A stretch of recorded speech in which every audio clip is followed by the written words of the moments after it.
अब हम हमारे जो फंडामेंटल राइट्स हैं उनमें जो सबसे पहला अधिकार है समानता का अधिकार, हम उसका वर्णन करेंगे। तो सबसे पहली हमारी समानता है विधियों का समान संरक्षण। तो आर्टिकल 14 में कहा गया है कि यह विधियों के समान संरक्षण से वंचित नहीं करेगा।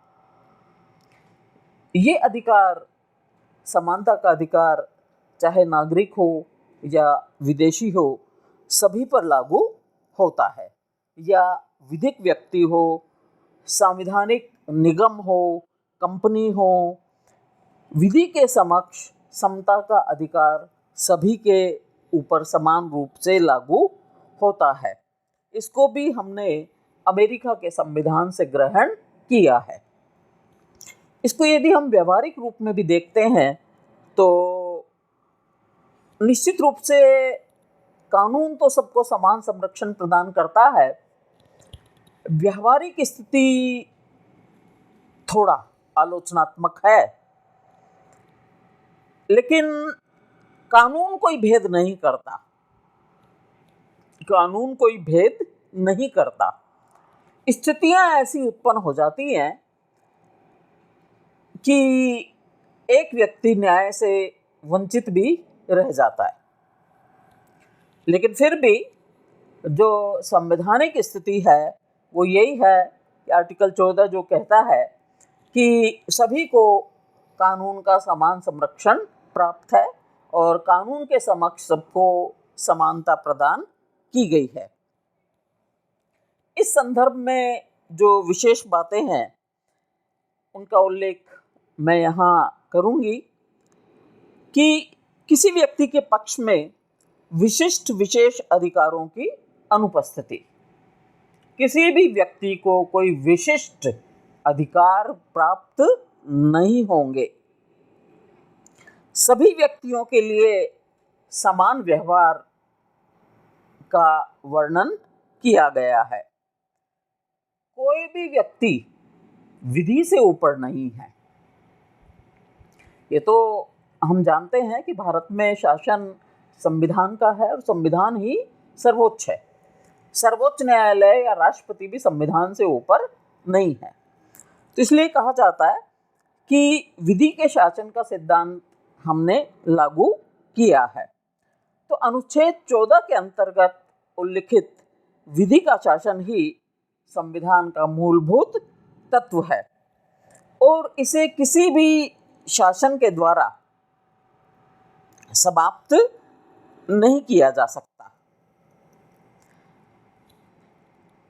लेकिन अब यहाँ हम इसके कुछ अपवाद जो हैं, जो व्यवहारिक निर्णयों में आ जाते हैं, उनका भी उल्लेख करेंगे कि विधि के समक्ष समानता का नियम पूर्ण नहीं है। विधि के समक्ष समानता का नियम पूर्ण नहीं है। इसके भी कुछ अपवाद हैं। कई संवैधानिक निषेध हैं एवं अन्य अपवाद हैं। जैसे भारत के राष्ट्रपति, राज्यपाल, उनको कुछ ऐसी शक्तियां हैं प्राप्त जो इस कानून का या इस अनुच्छेद का अपवाद है। कैसे? अनुच्छेद 361 के अनुसार राष्ट्रपति राज्यपाल को अपने कार्यकाल में किए गए किसी कार्य के लिए, किसी निर्णय के लिए किसी भी न्यायालय में उसकी जवाबदेही उसकी नहीं होगी। अब मानने को तो ये बहुत बड़ी बात है। एक व्यक्ति जो इतने उच्च संवैधानिक पद पर है, चाहे वो राष्ट्रपति हो, चाहे वो राज्यपाल हो, लेकिन उनकी कोई भी, जब तक वो अपने पद पर रहकर कोई काम करते हैं,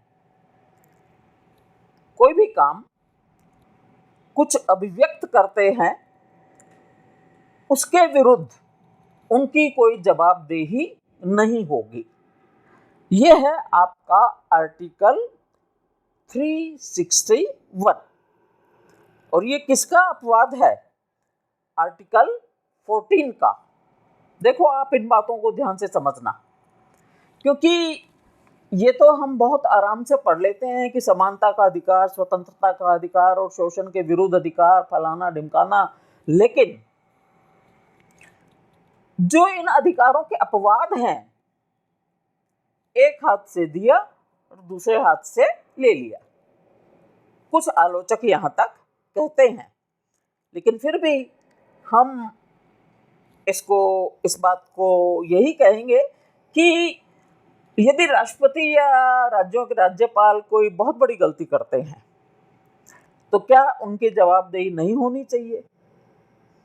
भाई मेरा मानना है कि होनी तो चाहिए, क्योंकि वो भी तो इंसान है। लेकिन हमारे संविधान ने उनको आर्टिकल 361 के तहत उनको इससे मुक्त किया है।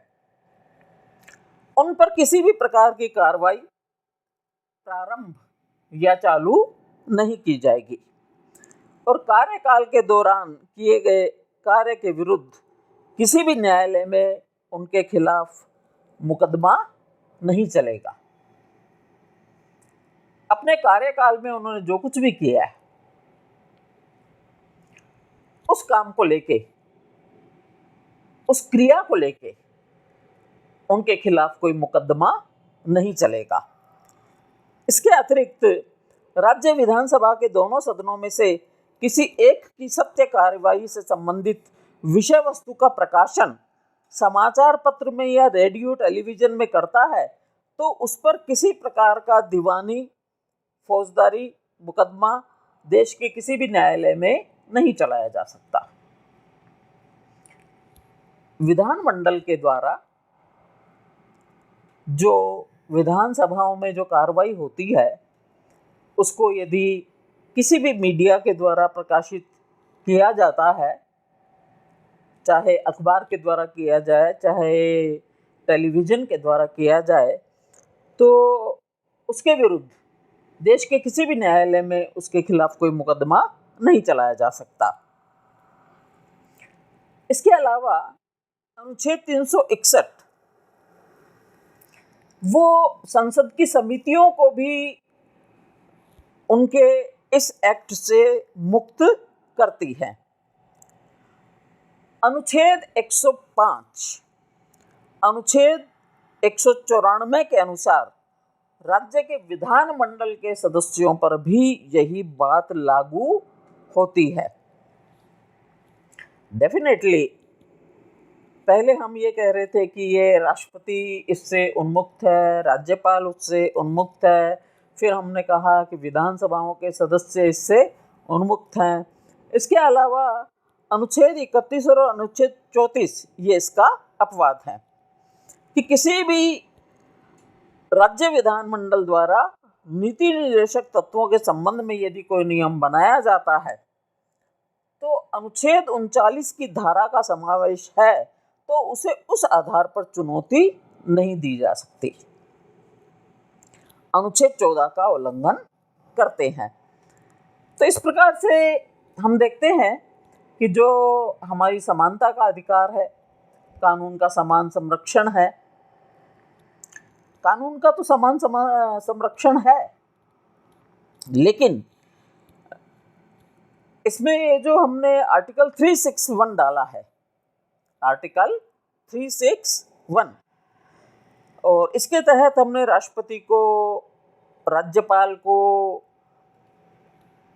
जो विशेष सुविधाएं प्रदान की हैं कि उनके द्वारा पद पर रहते हुए किए गए किसी भी कार्य के लिए उनके खिलाफ कोई कार्रवाई नहीं की जा सकती। तो निश्चित रूप से ये हमारे आर्टिकल 14 का कहना चाहिए कि उसके विपरीत है। फिर है दूसरा जो अधिकार हमें प्रदान किया गया है समानता का, कि लोक नियोजन के विषय में अवसर की समानता। अनुच्छेद 16 में राज्य के अधीन किसी भी पद पर नियोजन या नियुक्ति से संबंधित विषयों पर सभी नागरिकों के लिए अवसर की समानता होगी।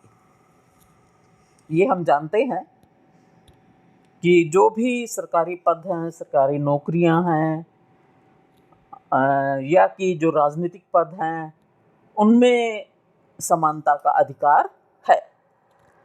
केवल धर्म, वंश, जाति, लिंग, जन्मस्थान, निवास स्थान के आधार पर किसी व्यक्ति को रोजगार के लिए अयोग्य नहीं ठहराया जा सकता।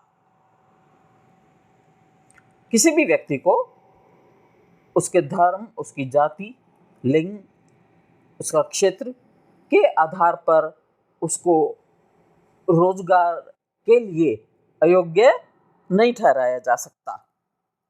लेकिन ये जो अवसर की समानता है, इसके भी कुछ अपवाद हैं।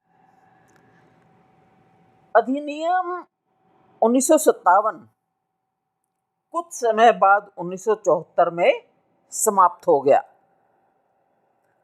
एक बहुत बड़ा बदलाव आया।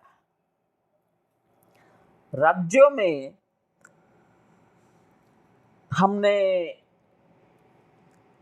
सुविधाएं प्रदान की अल्पसंख्यक वर्गों को, अविकसित वर्गों को, या किसी भी तरीके से जो शोषित वर्ग था। सरकार इसके लिए अधिकृत है कि वो आर्थिक रूप से कमजोर वर्गों के हित में नियुक्ति और पदों के लिए 10% आरक्षण का प्रावधान कर सकती है। अभी हम इसकी बात कर रहे हैं कि जो भी कमजोर वर्ग हैं, आर्थिक रूप से जो कमजोर वर्ग है, उसके लिए सरकार इसमें आपके जितने भी जनजाति हैं, अनुसूचित जाति हैं, पिछड़ा वर्ग है, वो यदि आर्थिक दृष्टि से कमजोर है तो उनके लिए सरकार 10% का आरक्षण कर सकती है। इसके बाद इसी बात को जब हम और आगे बढ़ाते हैं तो मंडल आयोग, जिसका नाम सभी लोग बहुत अच्छे से जानते हैं, मंडल आयोग और उसके परिणाम 1979 उस समय सरकार किसकी थी? मोरारजी देसाई। उन्होंने द्वितीय पिछड़ा वर्ग आयोग का गठन किया। द्वितीय पिछड़ा वर्ग आयोग का गठन किया। संसद के सदस्य बीपी मंडल की अध्यक्षता में किया गया। अनुच्छेद 340 के अनुसार संविधान पिछड़े वर्ग के लोगों की शैक्षणिक और द्वितीय पिछड़ा वर्ग आयोग का गठन, तो संसद के सदस्य बीपी मंडल की अध्यक्षता में इस आयोग का गठन किया गया। और पिछड़े वर्ग की पूरी सामाजिक अध्ययन करने के बाद आयोग ने अपने कुछ सुझाव प्रस्तुत किए। आयोग ने अपनी रिपोर्ट 1980 में प्रस्तुत की। मोरारजी देसाई ने आयोग का पिछड़ा वर्ग आयोग का गठन किया बीपी मंडल की अध्यक्षता में, और आयोग ने अपनी रिपोर्ट 1980 में प्रस्तुत की। आयोग की रिपोर्ट के अनुसार 3,743 जातियों की पहचान की गई जो सामाजिक आधार पर पिछड़ी हुई थी, और जनसंख्या में उनका हिस्सा करीबन 52% था। जो पिछड़ा वर्ग आयोग जिसका गठन मोरारजी देसाई ने किया, उसकी रिपोर्ट 1980 में आई और उन्होंने 3,743 जातियों को इस सूची में सम्मिलित किया कि ये पिछड़ी हुई है। और वो हमारी जनसंख्या का कितना प्रतिशत हिस्सा था? 52। तो इस तरीके से संपूर्ण आरक्षण अनुसूचित जाति, जनजाति, पिछड़ा वर्ग, ये हमारा हो गया पूरा 50% से ज्यादा। फिर 1991 में 1991 नरसिंहा राव की सरकार आई। उन्होंने पिछड़े वर्गों में, अन्य पिछड़े वर्गों में क्रीमी लेयर की पहचान के लिए एक समिति का गठन किया। ये तो जरूरी नहीं है कि पिछड़े वर्ग के जो लोग हैं वो सभी आर्थिक दृष्टि से कमजोर हों, ये तो आवश्यक नहीं है। तो इसलिए उन्होंने एक समिति का गठन किया नरसिंहा राव की सरकार ने कि वो क्रीमी लेयर की पहचान करें, और उन्होंने जिस समिति का गठन किया उसे रामनंदन समिति कहा जाता है। नरसिंहा राव की सरकार ने समिति का गठन किया कि आप पिछड़े वर्ग में क्रीमी लेयर की पहचान करके अपनी रिपोर्ट प्रस्तुत करो। इस समिति क्या है? रामनंदन समिति। और उन्होंने अपनी रिपोर्ट कब प्रस्तुत की? 1993।